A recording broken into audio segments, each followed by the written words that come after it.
My message to Nick or the team? Message to Nick is, listen, we got a great opportunity. Let's go be Nick. Let's go play. Let's go execute the offense. To the team, same thing. Got a great opportunity. Backs against the wall. Let's come out swinging and see what happens. Doug, do you expect everyone to practice today? Well, you know what? I'm going to have an injury report at the end of the day. I'll let you know. How's Brandon Graham doing? Brandon Graham's doing fine. Practice today? I'll let you know at the end of the day. Doug, what's the plan for Sidney Jones moving forward here? Keep working every day. Do you see a role for him on Saturday? We'll work today and we'll see what happens. You mentioned back against the wall. Frank mentioned Nick needs to stay aggressive yesterday. Do you think there's a confidence issue? Is that what you're... No, I don't think there's a confidence issue, no. Doug, you regard Andy Reid as a friend and mentor. Did you talk to him at all after, his loss this past weekend? Get a sense of... No, I was focused on a couple of teams this weekend, so I didn't talk to him. Is there anything, I know you've learned from him, shared coaching ideas, is there anything you can take away from the number of abrupt exits? It seems that the success that he has in the regular season doesn't necessarily all translate to the playoffs. Is there anything you can take away from that? I was focused on the Falcons, man. I don't get into that, honestly. Okay, the Falcons defense. Thank you. Yeah, we play a game this week. Thank you. Over the last 6 games, they're only giving up like 16 points a game. What are you seeing about how well they're playing and why they're playing so well? I tell you, this defense is it's much improved over the course of the season. They're fast. You saw it the other day against the Rams. They're fast. They're flying to the football. Secondary is aggressive. Guys know how to cover a lot of single high. They're going to challenge our receivers, and that's what you're seeing on tape. It's a quality defense, but that's what we expect this time of year. Doug, you guys gained over 200 yards on the ground last year against them. You had 38 to 21 advantage in time of possession. Is that the recipe that you have to kind of duplicate this week against that defense? Well, I'm not going to, obviously give you my game plan today, but that worked for us last year, obviously, but a different year, different set of circumstances, and, is it something to build off of? Yeah, we can look at it and learn from it, yeah, for sure. What are the advantages and disadvantages when you play a defense that plays the same types of coverages and doesn't switch things up a lot, but is still good at that? Well, you know where they're going to be, and that's the thing with this defense. They line up and they're going to show you exactly. They want. I mean, that's where they play. They play with a lot of confidence. It's an aggressive style, fast flow, and they're not going to pull any punches. I mean, they're not going to try to trick you or do anything, to get in your head or anything like that. It's just line up and try to beat us. Jim Schwartz talked yesterday about that sense of urgency now that the playoffs started here. Is that a message you have to give to the younger guys, or do you let the veterans kind of talk about their experiences? Yeah, I think it's a little of both. I do. It's part of the ownership theme that I've talked about with the team all season, and putting it back on the players. And the players can.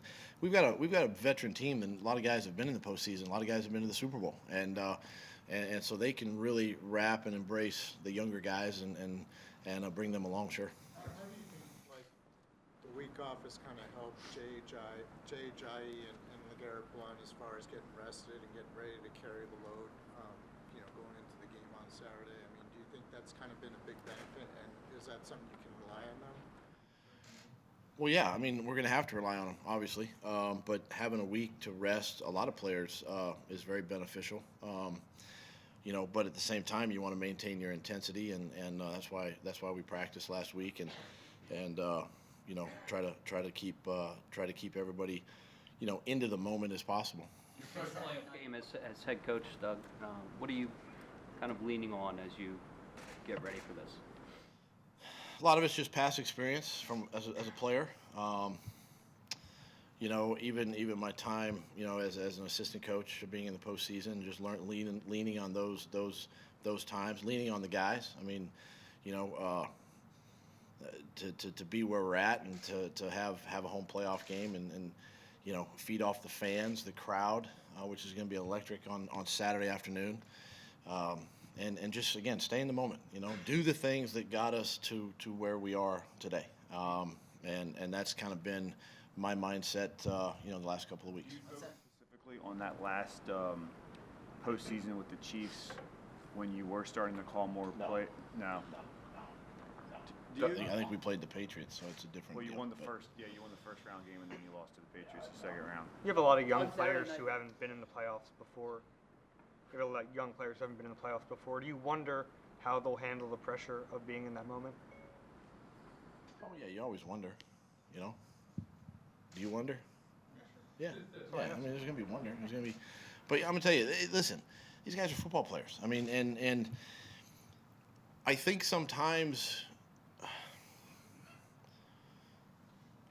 the outside, whether it be the media, the fan, can make it bigger than it really is. When you boil it down, it's football at the end of the day. It's football at the end of the day. Just go do your job. Do what you've been coached to do all week long, and give it your best effort on Saturday. If it's good enough, great. If it's not, you know, then we focus on next season. But it's football. These guys are football players. They're gonna be coached up and ready to go. On Saturday night, when you find out you're playing the Falcons, what was the first thing that went through your head this past Saturday? Got to get ready for the Falcons. What about Well, I thought, I mean, you watch that game and you're like going, you know, good football team. I mean, this is go on the road to that stadium against a great defense, a great offense, and to pretty much, you know, stymie that team. It's pretty impressive, you know, and it's we definitely had and have our work cut out for us this week. Do you guys, are you handicapped at all being indoors for practice a lot? Do you anticipate going to Lincoln all this week, or? No, I mean the weather's gonna be mild. I mean, it's what 40 degrees. It's gonna be 50 during the week, but Do you anticipate getting outside? I'm gonna try to get over there later in the week if I can. Yeah. Doug, with the cover three that they run, their base basically zone. There are holes down the field to throw. Is it going to be important for Nick to take those shots when given the opportunity? Sure.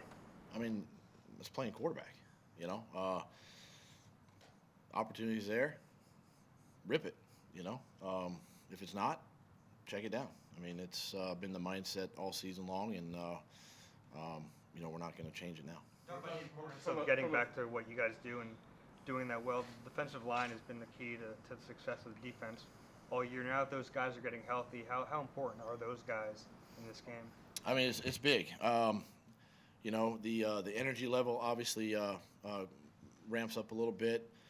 You know, I think what you're seeing even in the wild card weekend is the line of scrimmage, control the line of scrimmage, both offensively and defensively, and you know, our defensive line is no different. We got to make sure that this is a two-headed monster offensively, you know, with this running game that they have, and we've got to be able to control that and sort of slow that down the best we can, and a lot of that falls on the defensive line. Not just from them to blitz Nick early, Doug, and how important is staying in third and manageable is going to be toward that end?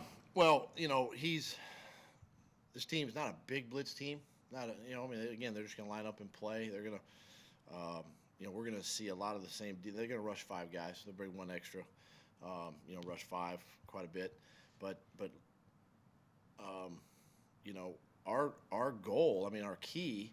One of the keys actually is we got to do better on first down. These last couple of weeks, whether we're running the ball or throwing the ball, we haven't done enough on first and second down, and we've kept ourselves in third and longs, and we can't do that. Not against, you know, good defenses, and we haven't done that all season. So we got to make sure we're doing our business on early downs to stay ahead of the chains. Are the Chargers probably the best comp for the type of team you're about to face? Not just scheme, but also personnel. It's very similar. You know, when the Seahawks are healthy, it's very similar. Defensive, you know, scheme. So we feel like, you know, we've kind of played this defense a little bit already this season. But at the same time, I mean, different set of challenges. I mean, these guys are healthy, and they're playing good. But having played this scheme already, you know, guys are familiar with it. Yes. Where do you feel like the run defense is right now? The numbers weren't as good kind of the last month. Was that a product of who you were facing? Some pretty good backs, or do you think they wore down a little? Well, I think it's a combination of that, and I think it's a combination of you know, the last game of the year too. We rested some starters in that game, and it's just, you know, the numbers are going to fluctuate a little bit, you know, offensively, defensively. So our defense will be up for the challenge this week. Again, you know, 2 really good running backs that we have to sort of slow down. I've worked with Matt maybe for a number of years, both here and with the Chiefs. Just your thoughts about I mean, I wished him congratulations, obviously, yesterday, and it's a great opportunity for him. It's great for the Chicago Bears, and I'm excited to watch his career take off. Thanks, guys.